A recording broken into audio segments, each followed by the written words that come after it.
gentlemen, boys and girls, children of all ages.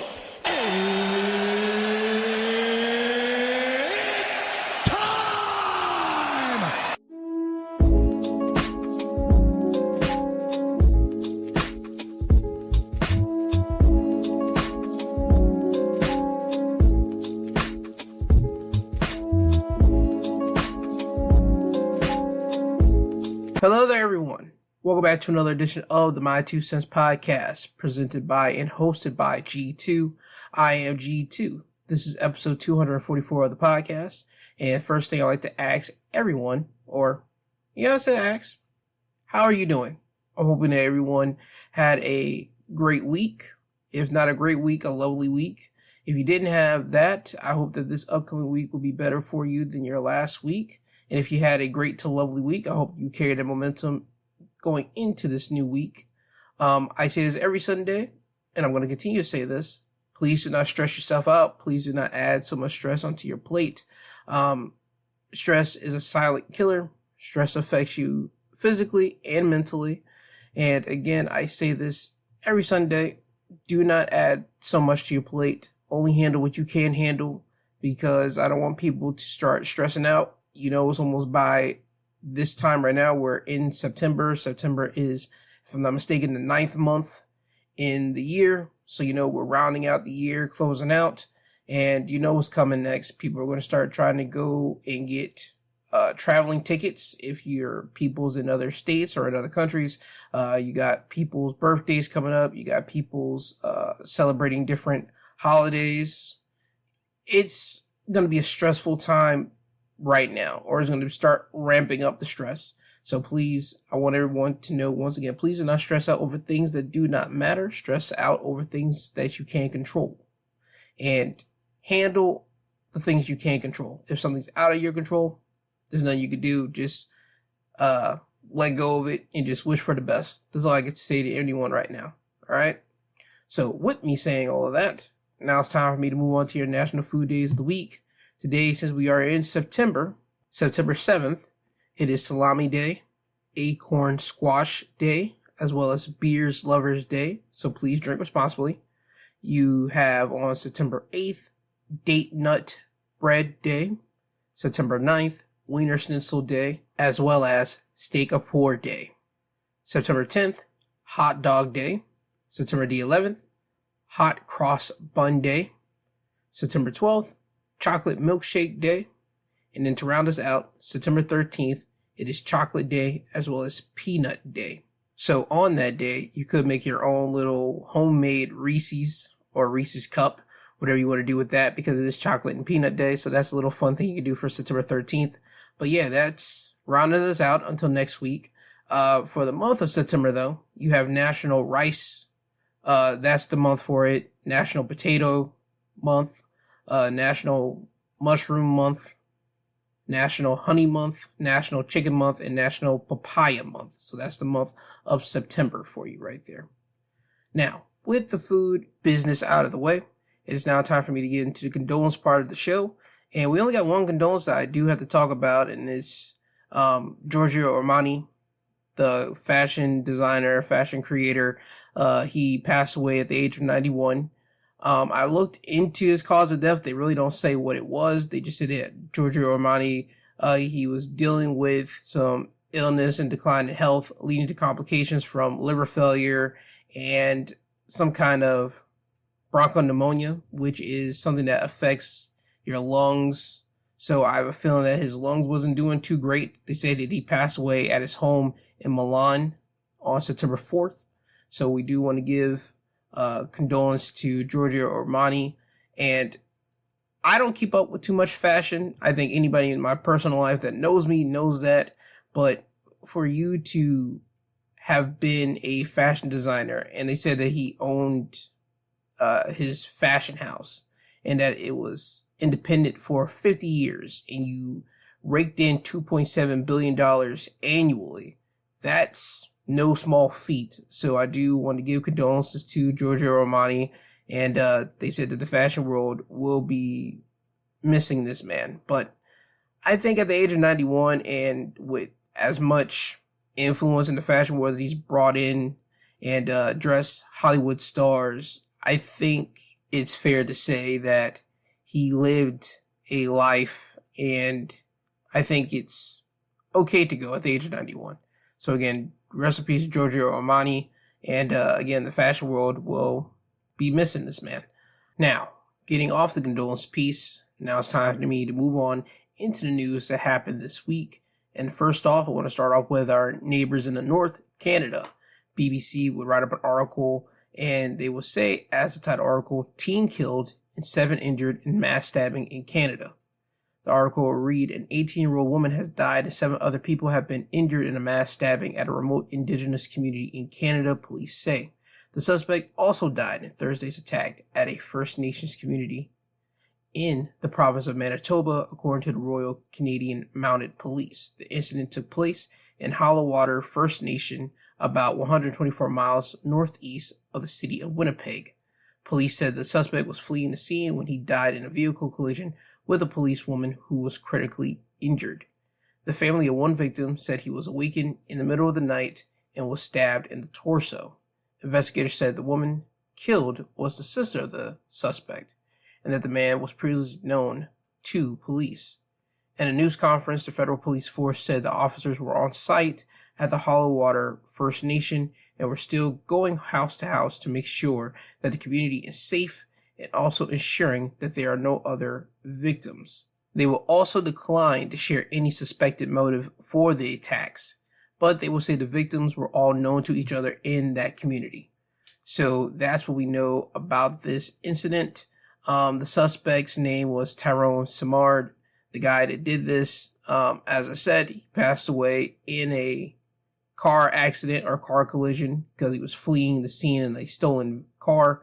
So he has passed away, and I would like to give condolence to the 18-year-old woman that lost her life to the stabbing from this man. And what this, or reading of this news article told me, and I'm just going to bring this back to this. As an American, you look at certain things from other places and you just go off the top of the dome. At least for me, I say, oh, so they got crazy people like we got crazy people over here.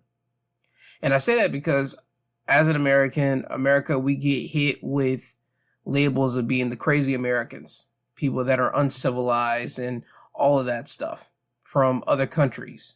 And it's not like it's not warranted to us, because you got a lot of Americans here that are not civil. You got a lot of Americans here that are not the greatest when it comes down to public actions. You can just see what our current sitting guy at the top is. I mean, he's kind of irrational. So it's not like, again, the label of being the crazy Americans isn't kind of warranted for the American brand. But when you stop to assess and look at other countries' news and see the type of crazy and carnage stuff that's happening over there, it just makes me, as an American, think, oh, so they got crazy people too. So it's just not us always being the crazy Americans. No, they got loony people too. And this is just a loony situation that have happened in Canada. I'm hoping that the people that did get stabbed, they are going to recover.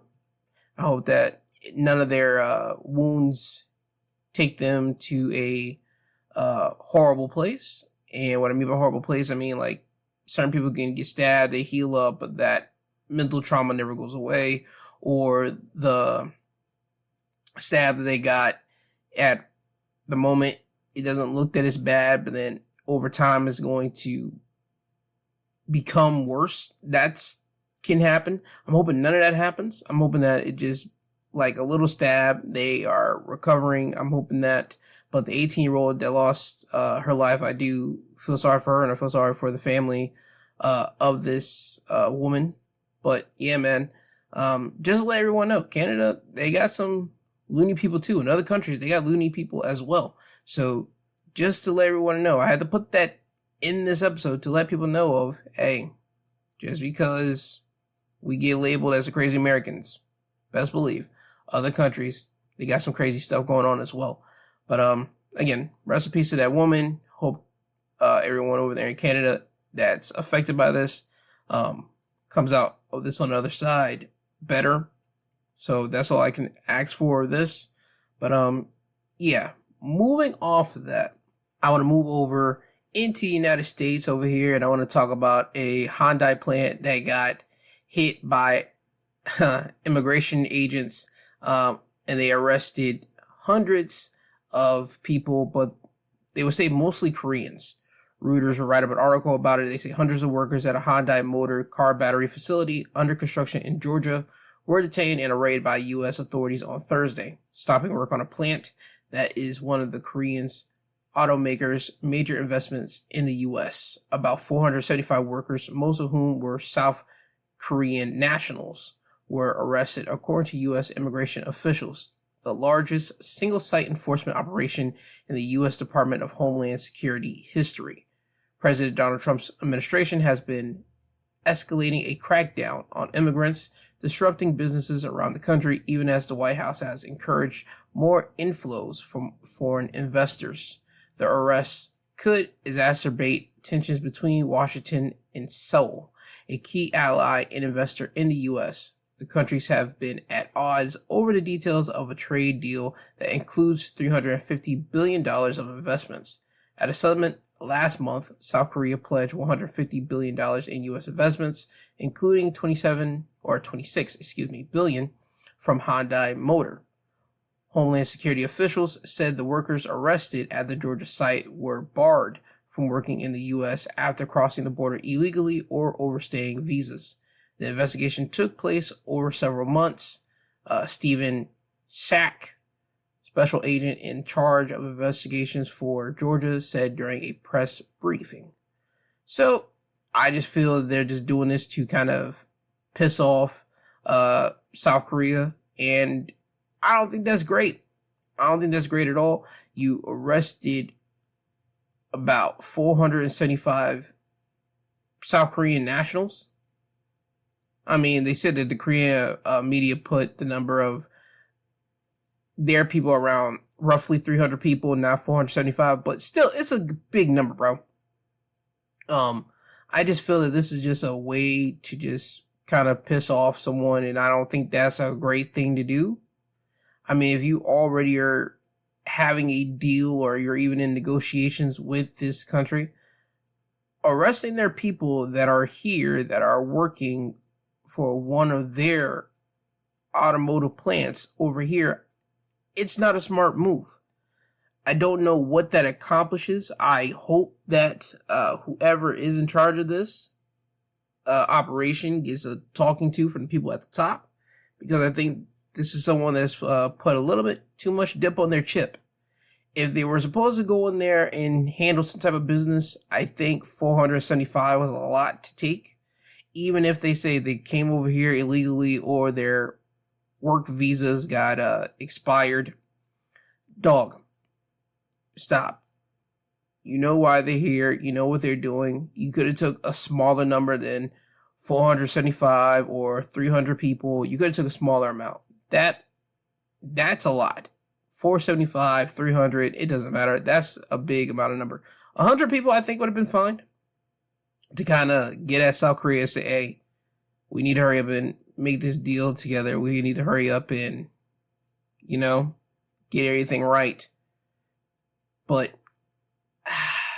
I think this is just going to piss off another country, man. And again, with the way that everything's going down, I feel that us as the U.S., we're going to be legitimately a nation by ourselves with not a lot of people willing to back us if something happens to go down. Now, we have a big military or how do I put this? Because I always get confused with military, Air Force, all that type of stuff. I always put them as our service members. We have a big service members, and there is a lot of money put into the weapons that our service members have to operate and work with.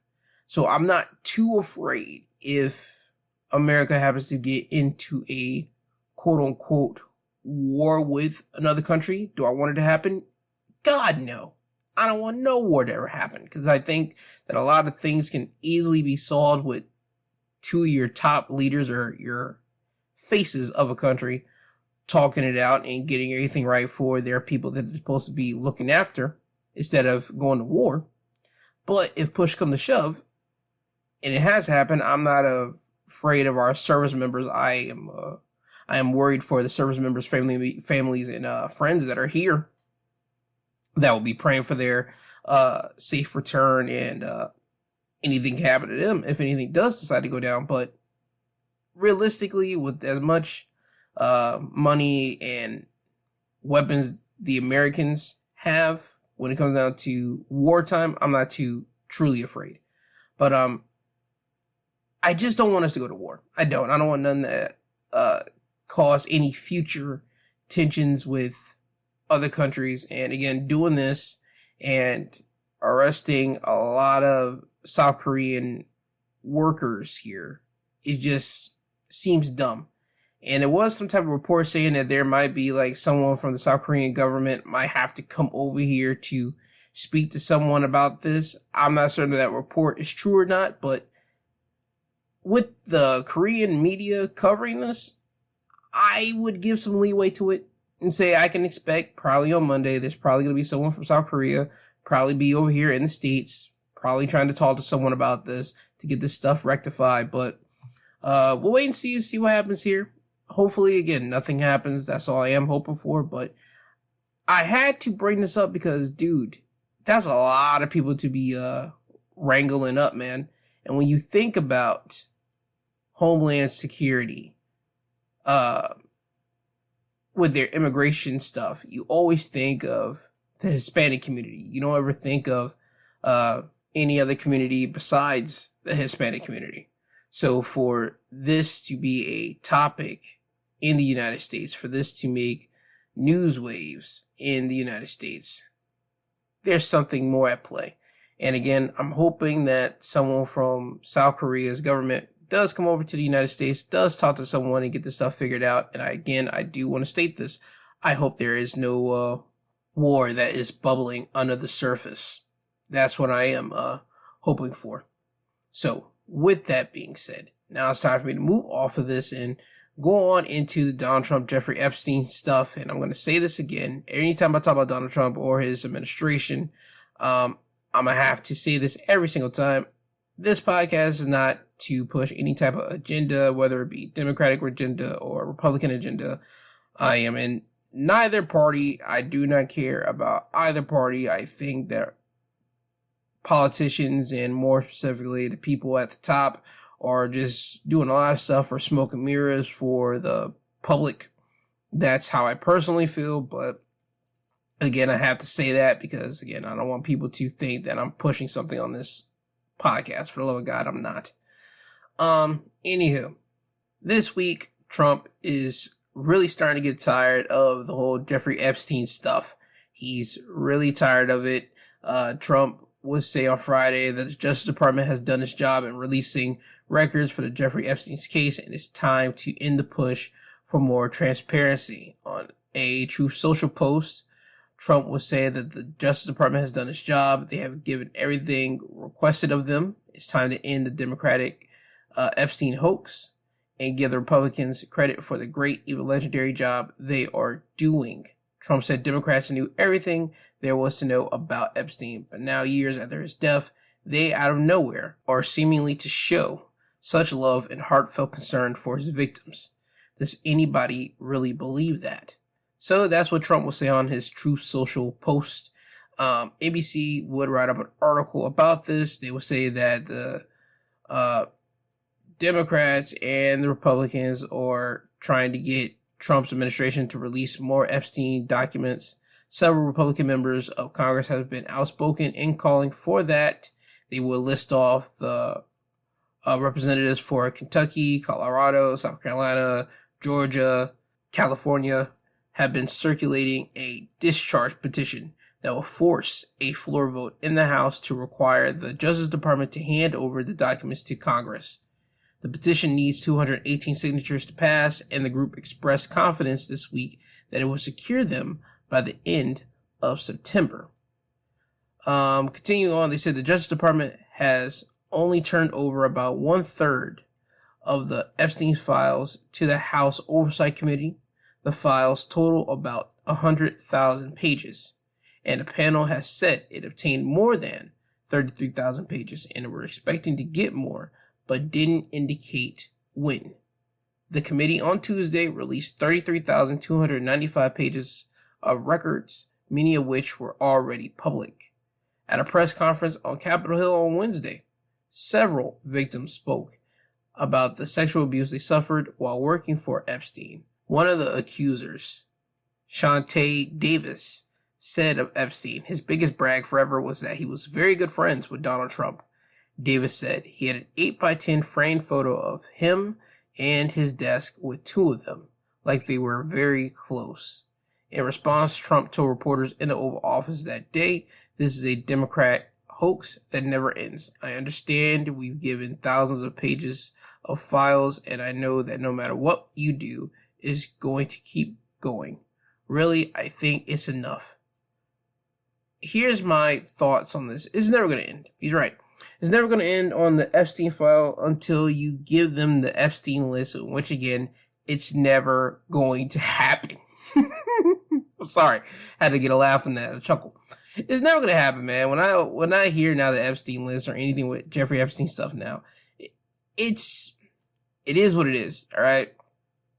You're not going to hear or get the Epstein naming, the Epstein list. You're not going to get it.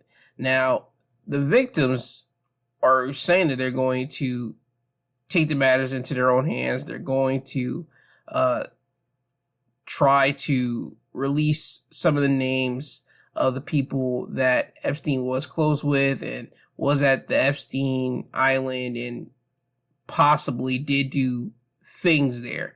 Now, do I think it's going to happen? No.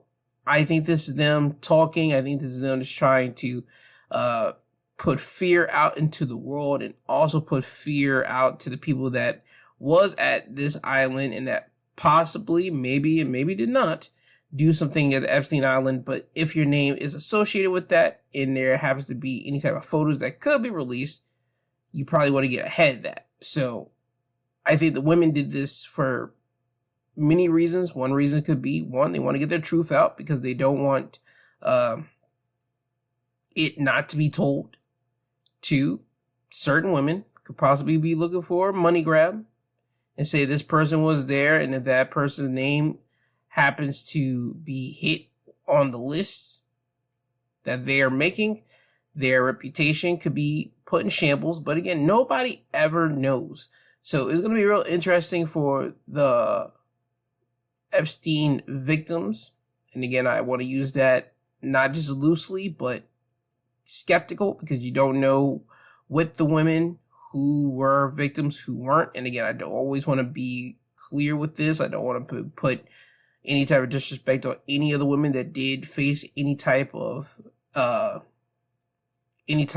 assault on these islands, adventures by Jeffrey Epstein or other individuals that Epstein had there. I just don't know who was a victim at Jeffrey Epstein's stuff or not. If they have photos of them being at the island, you can say, okay, they are a victim of Jeffrey Epstein and their stuff. If they don't have photos, but they're got testimonies and they're able to say certain things, I would say just take that, not just with a grain of salt, but just be mindful of what you're hearing from certain individuals. I say what will help people now is photos, but photos that are credible, because now with technology and everything, and the way the technology is clearly advancing more and more, certain people can make photos appear out of thin air that can put people in a jam. So again, just be careful with this stuff. But large and all, do I think, there's going to be a Jeffrey Epstein client list or a list like that will ever pop out into the world? No. I think, and I state this before, I think that if Trump wanted all this to go away, he could have just put out a couple names from the Epstein list of people that we already hated, and it would have been fine. Put a little bit of names on people, or shall I say, put people that we hate on that list, 1. 2, and put people that you already had the people kind of thinking about that could have been there, and put them on that list too. Because people would have been speculating on that as they already speculated on everything already. But it would have bought you some time. It would have bought your people some time. You haven't done that. And right now, your base and the Republican base and the Democrat base are all looking for the Epstein files. They're all looking for the client list. And it's just never going to end, bro. So Trump better figure something out, or somebody better go to him and throw him a bone to figure this stuff out for himself. That's all I can say with Trump and the whole Epstein stuff. I just, again, wanted to bring that up to you because we're getting more Trump Epstein stuff this week, especially now with victims of Epstein coming out, and they're going to try to put out their own list of people that were at the Epstein Island. And again, just be looking at that list with a grain of salt when you do see it, if it ever does come out from the victims that put it out there. And again, believe the victims that have good actual photos and evidence of them being at this Epstein Island. That's all I can say. Because again, I don't want to sound crude and rude with my thoughts on that. I really don't. Now, I want to move off of Donald Trump and Jeffrey Epstein. I want to talk about the unfortunate 11-year-old boy that happened to no longer be here. There was an incident that happened last week. People Magazine would talk about it. They say new details emerge in Ding Dong Ditch killing of 11-year-old Texas boy as suspect appears in court.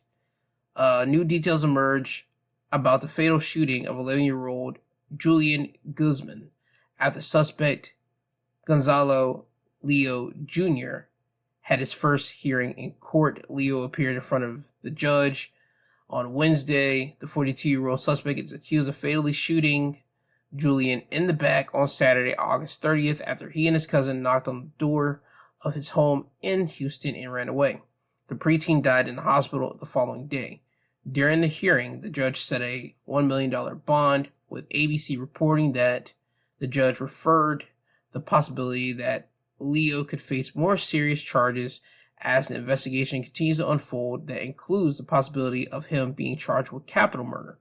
According to the Texas Penal Code, capital murder, a type of criminal homicide, can apply in a case when the person murders an individual 10 years of age or older, but younger than 15 years of age. Chapter 12 of the code states that a person convicted of a capital felony faces life in prison without the possibility of parole or the death penalty. During the hearing, Assistant District Attorney John Brewer addressed the presentation of new evidence that was gathered, including a video found on Guzman's phone. According to Houston 11, he and his cousin were reportedly filming the prank at the time that the shooting occurred. The outlet reported that there were limits of some evidence, which John acknowledged in court. For instance, Leon's court-appointed attorney questioned if the video was evidence that the suspect shot with a clear intent to kill. Per ABC, Guzman's cousin also spoke with investigators, telling them that they had been bored and wanted to ring doorbells or play Ding Dong Ditch, citing a criminal complaint viewed by the outlet. After Guzman was shot, his cousin said that he was asking for help, believing his legs were paralyzed.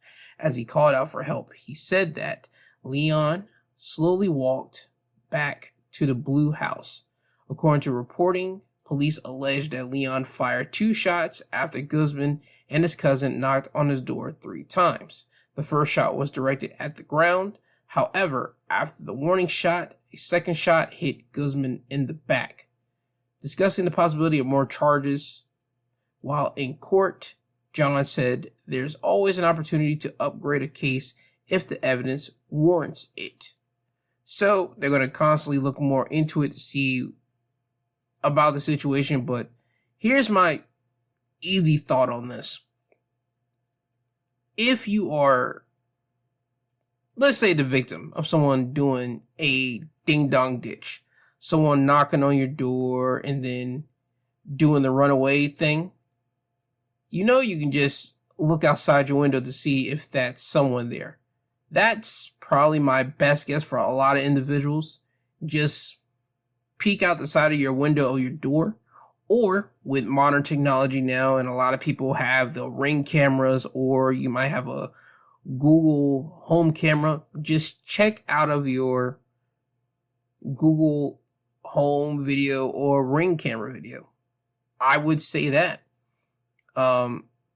That's what I would say for a lot of people like this, because this, to me, could have been avoided. Now, people would say, obviously, it could have been avoided if the kids didn't do the ding-dong ditch. Just because you're bored doesn't mean you guys have to try to do something like this. I say you're right. You shouldn't be doing something like this, because now we're in a different age. It was probably back in the 90s, probably 80s, or even the early 2000s. Yeah, you could probably do the ding-dong ditch stuff, and I don't think people would have been as on edge as people are now, especially with you have the internet in your hands and you're able to just constantly see scary stuff at a moment's notice. So I think people are on edge when that type of stuff happens now more than ever, when someone knocks on your door and then run away because you don't know what they're running to get. You don't know what they're doing when they're running away from your door. Ding-dong ditch is not the first thing on your mind, unless you've been the victim of a lot of ding-dong ditch. So it is unfortunate to hear about an 11-year-old boy passing away, especially just doing a ding-dong ditch situation. I would just say in the future, for any kid or any preteen that's bored in your home or bored anywhere, don't do ding-dong ditching. Whether you're in your neighborhood or you're in a hotel, because I just saw a video, a week ago, of some girls doing a ding-dong ditch, but they had to tap on the door of a random person and they just start running off. But the guy happened to catch them in their elevator whenever their elevator didn't shut the door that quickly. He got in there and just stared them down, and he started talking to them. No, you knocked on my door. What are you using? You woke my baby up, so what is it that you want? And he just chastised the girls for doing that. I think kids or preteens or anybody shouldn't be doing ding-dong ditches anymore, because we're not in that age anymore. So that type of stuff is kind of dead now. And I think if you're a homeowner, I would just say, just check your Ring cameras, check your Google Home cameras if you do have those type of things. And if you don't, I would just say try to sneakily check outside your window to see who's at your door. That's all I can say for anybody. And again, it's sad in all situations here. It is. Because I don't think the father wanted to, this 42-year-old man wanted to shoot someone. I don't think that was the case. But again, the cops are going to have to do what they got to do. Someone did die, so that means you got to arrest someone for murder. But we'll see what happens. They said that the man, Leon, will be back in court on October the 11th. And they say that he's likely to face a grand jury trial. But we'll wait and see what happens. Now, moving off of that, I want to go over to CNN. CNN will write up an article stating that a Minnesota man imprisoned for 27 years is free after a key witness says she committed the murder. A Minnesota man wrongly convicted of murder who nearly spent 3 decades in prison after being falsely implicated by a woman who has since confessed to the crime was released Thursday. Brian Hooper Sr.'s first-degree murder conviction was vacated the day before. He was released Thursday morning. The attorney for the prosecution said today the courts have affirmed what Brian Hooper, his family, his loved one, and his advocates has always known. Mr. Hooper is an innocent man. It is our duty as prosecutors to hold the correct individuals responsible for their actions, and that duty demands that we acknowledge our mistakes and make things right as quick as we can. In 1998, a jury convicted Hooper of premeditated murder, felony murder while committing burglary, and felony murder while committing kidnapping in connection with the death of a 77-year-old woman. His conviction hinged largely on testimony from a woman who authorities said has since confessed to the murder. At the time, Hooper received 3 life sentences with the possibility of release after 30 years. In 2020, a judge granted his request to vacate 2 of the 3 first-degree murder charges after he argued he was wrongly convicted and sentenced for 3 counts of first-degree murders against the same person. Last month, Moriarty announced her office support of Hooper's release, that is the prosecution, saying a critical trial witness has recanted her testimony amidst the office review of the case and confessed to the killing of the woman. Jailhouse informants who implicated Hooper also recanted their testimony long ago. So that's the reason why Mr. Hooper's conviction was basically overturned and he has been cleared and free. They would say the woman that confessed to the killing is in prison in Georgia for an assault-related crime and will be released in 4 years. They're trying to see if they can basically grab her up and get her for this, which I think you can. Because what do you mean you're going to try to figure out if you can? There's no such thing as you're going to try to figure that out. You now have to tack those things that you're going to tack to him onto her. And if I'm Mr. Hooper, I will be pissed off because I spent 27 years inside of a cell for something I did not do, something that I did not commit. I'll be pissed off. Now, for those 27 years, I wonder how much money they're going to give him. Because you know there's going to have to be some money to allocate for the amount of years that he was sentenced in jail for.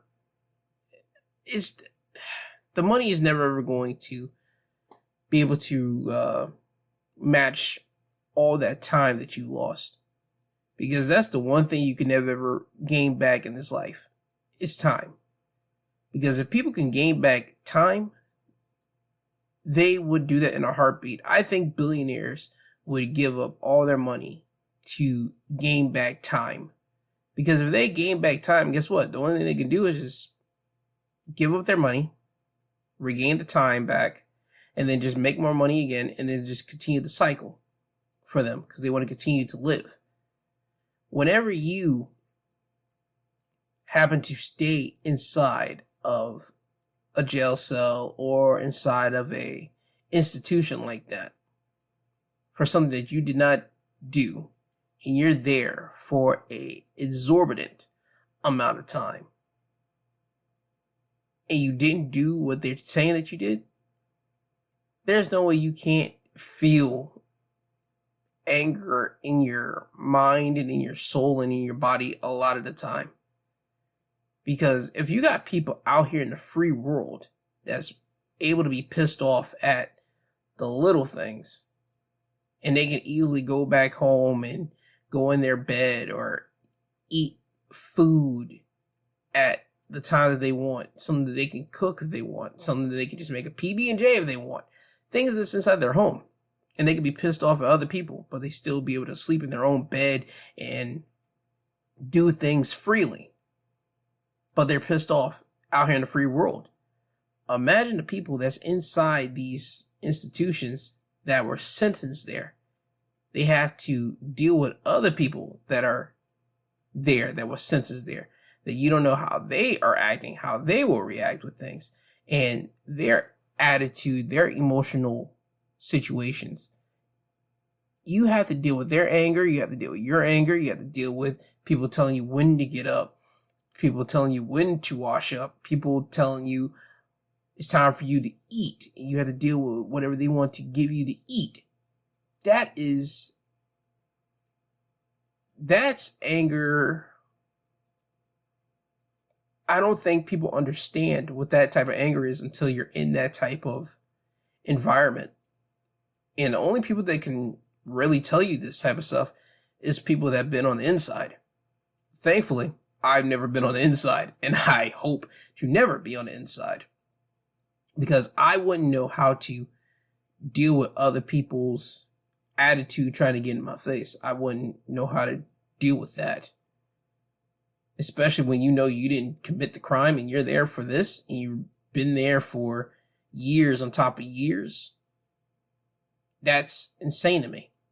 But thankfully, Mr. Hooper is out. Thankfully, he's able to spend time with his family and his kids.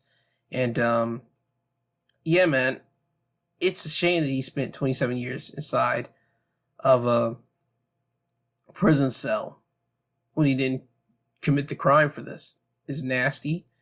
And there needs to be something, bro. There needs to be something inside of the law that can slap down people hard for lying on someone, especially in something like this that has them being sent away for a long period of time.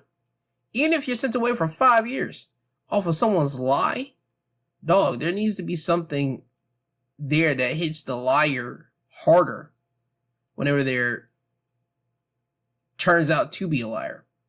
Whenever it turns out that whatever they said, yo, they lied about that. Guess what? They gotta get hit hard. They gotta get something happen to them.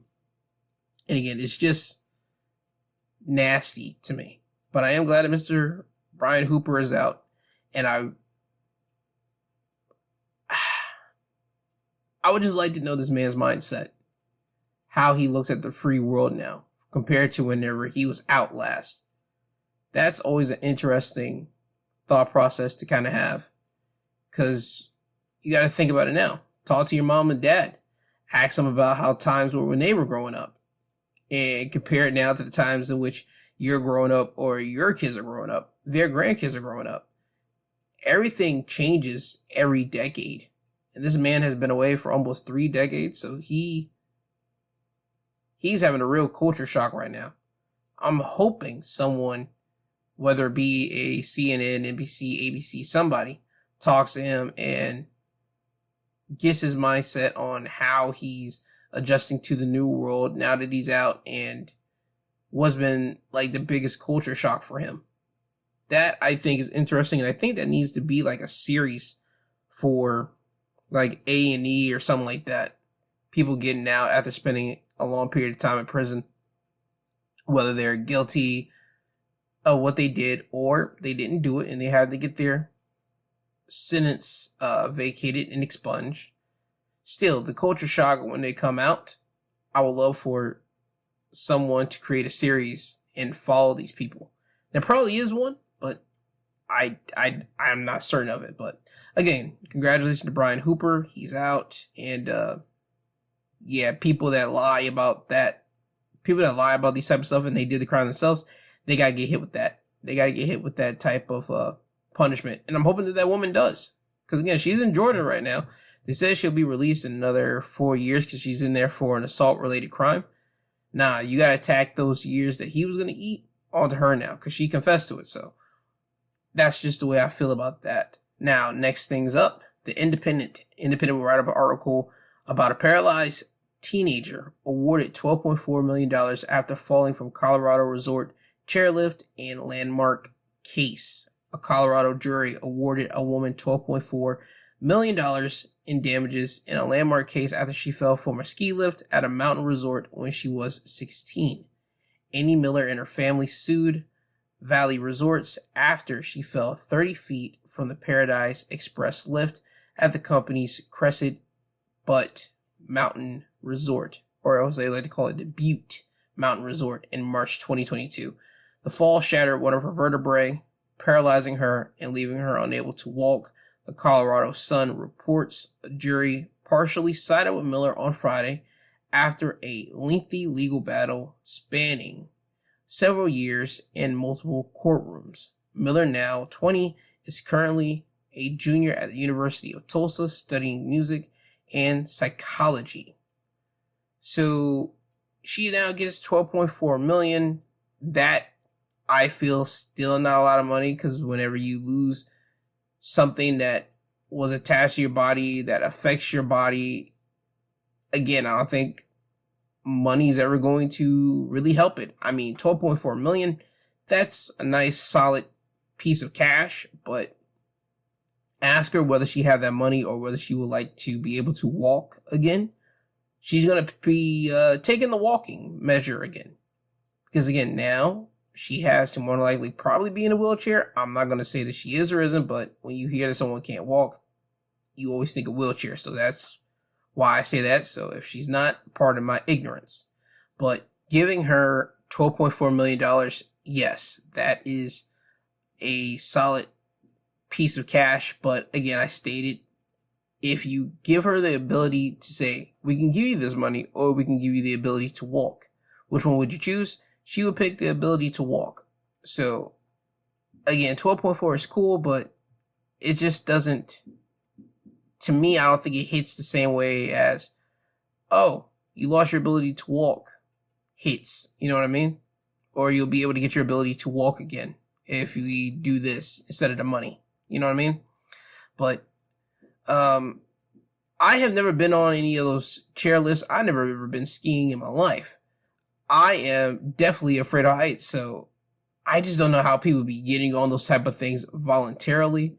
I would just say to anyone out there that's going on any skiing resorts in the upcoming months, I would say just be careful, please, because I don't want anyone to break one of their vertebrae, break a leg, anything to break. It just sucks to hear someone breaking something. And again, I never broke none either, so yeah, dude, just hearing this, yeah, cool. She got this nice chunk of change, but I guarantee you she would like the ability to walk again if she could trade in that cash. But yeah, she got $12.4 million. Congrats to her. Sticking with the Independent, they wrote right up another article saying that a father could face child endangerment charges after taking his 13-year-old son to Brazil wilderness for tech detox. Long story less long. A father took his 13-year-old son to Brazil. They were already in Brazil. They've been there for the last 6 to 7 years. And the boy missed school for days upon days. The authorities would find the father and his son in the wilderness. The father would say that he's trying to spend time with his son away from phones and TV, but they did not inform anyone of their departure, of them going into the wilderness, which will make, again, people be concerned about where is the boy, why isn't he at school, all that type of stuff, right? Here's my thoughts on this article. Pretty quick, pretty simple, pretty easy. I think it's cool for a father to want to get his kid away from the internet, get his kid away from media, just get him on a detox off of media, the internet. I think it's cool for a parent to do that to their kids, especially now more than ever. However, if you're going to do this and they're in the school system, you have to alert the schools about what's going on. Because I know, at least over here in the States, you only have a certain amount of days you can miss being unexcused, and even with you having medical excuses, those phone calls still are going to come in. And then guess what? You might have to have a parent talk to someone in that school administration to see how you can get your kid delivered their work for the school and all that type of stuff that falls in line with it. And if there's no way they can get in contact with you or the kid, they're going to send some patrol officers. That's how I know it happens over here in the States. In Brazil, I don't know how it goes, but it seems that that's the same way it goes over there too. So again, I have no problem with a parent, once again, detoxing their kids off of social media, media in general. But you have to inform the school system what you are doing. And I think even then, you don't do this during school time. You do this around whenever it's not school time. You do this around summer. You get them detox off of social media, the internet around summertime. You don't do that when it's school time because kids, again, they got to know what's going on. They got to know what's happening around, whether it's, I'll say, socializing time. Even though they've been around their kid, been around other students, friends, colleagues that day of school, let's believe they're going to talk to them once they get home. Some of them talk to other classmates that they might not talk to inside the system to get help from them for their work or any other thing. You cannot try to take your kid away from social media or the media in general now whenever it's school time. You do that type of stuff when it's around summertime or I would say holiday time, but even then, nope. You do that during summer. You take that phone away from them. You do have them being detoxed away from media of that magnitude during summertime. But when it's school time, you can't try to take that away from them. But yeah, this is what's up with the father. They say that the police are investigating the case. They're saying the father could face up to 3 years in prison if he is charged by the authorities. I think they shouldn't charge him.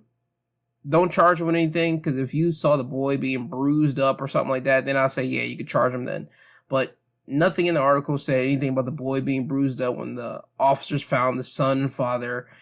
None about that's in here. So, yeah, don't charge the father with anything. Only thing you can say that the father was being stupid in this point. But other than that, yeah, I think it'd be a waste of time if you charge the father. We're just going to be honest here. Moving off of this, here's little quick hits as well. The woman that went viral last year when she was at the Coldplay concert with her boss, she has now filed for divorce for her husband, Christine Cabot. She's filed for her divorce. I would have thought it probably been a dude. I'm not gonna lie to you. I thought it would have been the dude that was married to her that probably would have went and asked for the divorce, because there's no way me as a dude, I would have been happy with my wife being at a concert, being on like the kiss cam or whatever, being just canoodling or being hugged up by another man or her boss. Nah, I would have got those paperwork ready up that week. And just to find out that she was the one that filed for divorce, that's something. So, okay. But anyway, she's still getting a divorce.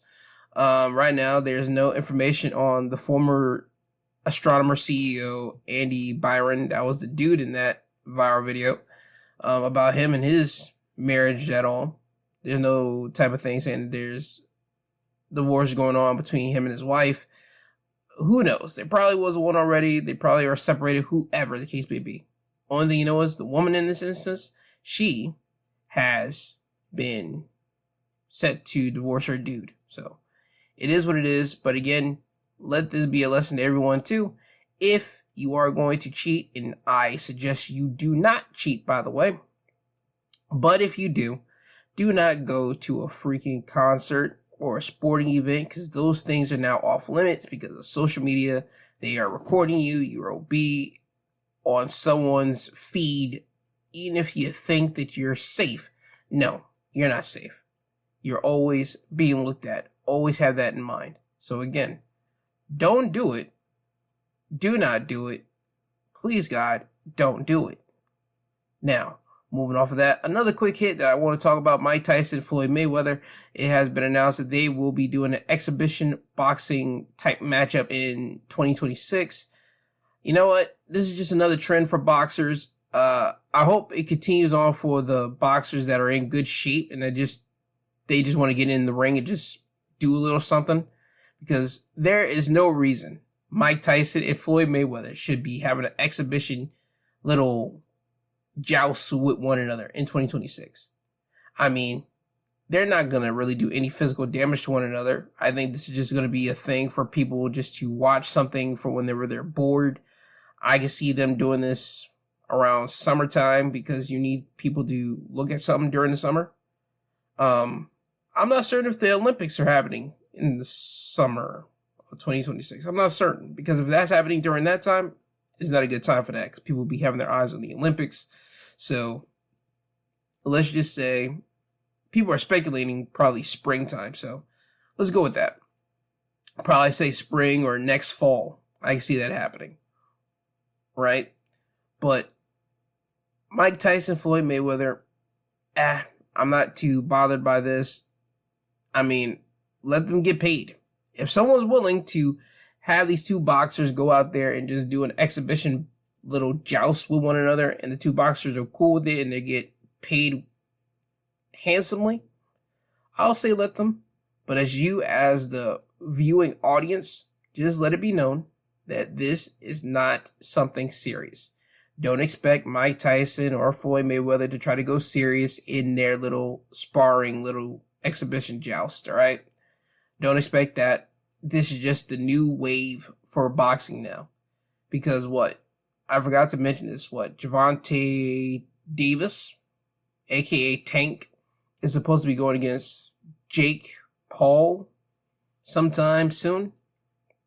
And that, people find that nasty. But, hey, man, again, Gervonta got to get to the bag. Boxing is a sport where one wrong hit can leave you crucially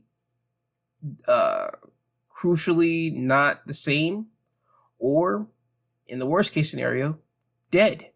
So you got to make as much money as you can. And if Gervonta Davis can get as much money as he can doing a little something with Jake Paul, I'm not against it. Let him get his money. But the real fight is happening next week for people that have Netflix, or shall I say this upcoming week, because we're in this next week, technically. I believe it was the 13th is supposed to be Crawford and Canelo. And again, it's on Netflix. So if you have Netflix, I believe you're able to watch that just off rip. You just click on Netflix and watch it. And this is not an ad. This is just me just telling you guys point blank where you can watch actual boxing with two big time boxing names. That's going to be happening. And I believe, again, it's the 13th of September. So it's coming up soon. So be aware of that.